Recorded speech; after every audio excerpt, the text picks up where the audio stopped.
Tanggal angas, makakasuntukan pa ni Dwight Howard ang mayabang na to. Pinag-aasar ng mga Pinoy fans. Take over mga idol at nag-ala Stephen Curry si Andray Blatche. Pahiya ang mga haters.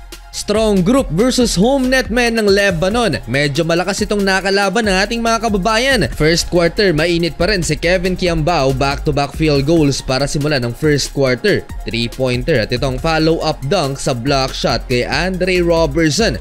Dwight Howard nasubukan ng lakas sa paint. 2-point layup for the Superman. Kumana ang mga import itong Lebanese team at nakahanap na nga ng katapat ng strong group PH. Close game pa sa simula, nakakasabay ang mga pambato natin hanggang sa nangyari na nga ang yabangan at si Dwight Howard pinag-aangasan itong import ng kalaban na si Dwayne Jackson. Nagala Lebron pa sa pag-aasar itong si Jackson sa mga Pinoy fans dahil sa pagbu ng crowd. Mukhang napiko na rin itong si Dwight Howard at binibigyan na ng pwersa si Jackson. In fairness dito sa Lebanese team, maganda ang ball movement kaya nalamangan ng strong group PH. Eto pa, Dwight Howard siniko na si Jackson dahil masyadong gigil sa pagdepensa ang player na to. Kinukuyog sa ilalim ang big man natin. May dunk sa opening quarter si Dwight Howard at nanguna with 8 points. Dahil sa late run ng home net men, nakalamang sila ng 7 points sa strong group, 24-17. Simula ng second quarter, nakakaramdam na ng pandaraya ang mga Pilipino. Pumapabor ang tawagan sa kalaban. Nagbubulag-bulagan yata mga referee. Nagminira ng ating mga pambato. Eto klarong-klaro out of bounds pero sa kanila pa rin ang bola. Si Zach Lofton ito mga idol ang kinuwang import ng Meralco Bolts sa EASL at nagtala ng 54 points last month. Tumabla sa 24 ang talaan mga idol dahil kay KQ bago muling nag-run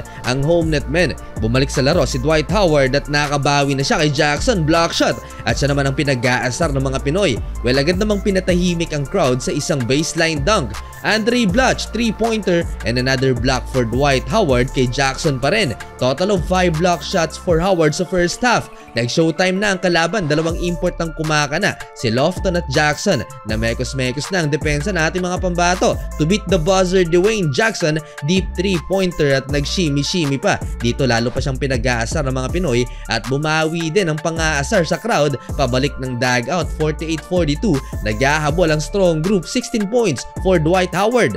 To start the second half, Dwayne Jackson 3-pointer at may pa-Shelly pa. Kevin Kiambao sumagot, mid-range jumper. Good thing mga idol, maraming free throws ang naibigay sa atin at lahat naman nagsisipasok. 8 of 9 sa free throw si Dwight Howard. Halfway finally, lumamang na rin ang strong group PH at dito na nagsihiyawan ng crowd.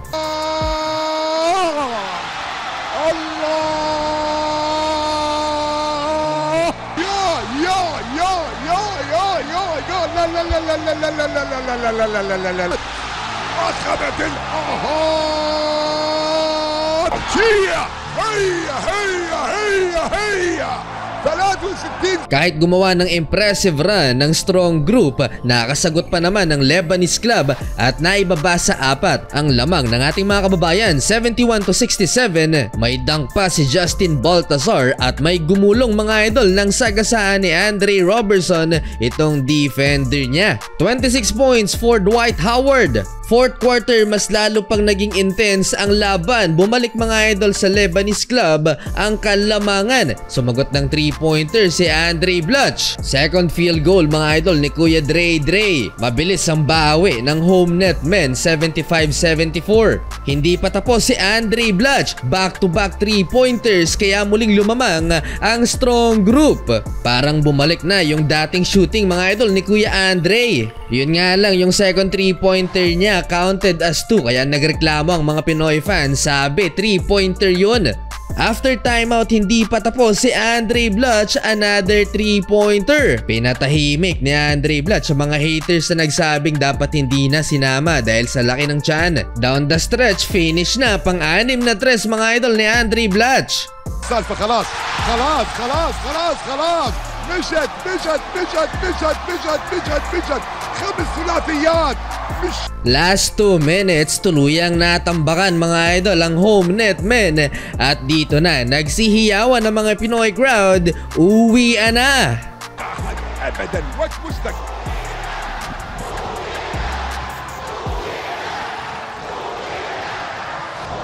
Uwian na talaga dahil sinelyohan ni Mackenzie Moore ang panalo and one tough shot. Umahabol pa ng dunk si Kevin Kiambao sa huli, panalo mga idol ang strong group third straight win.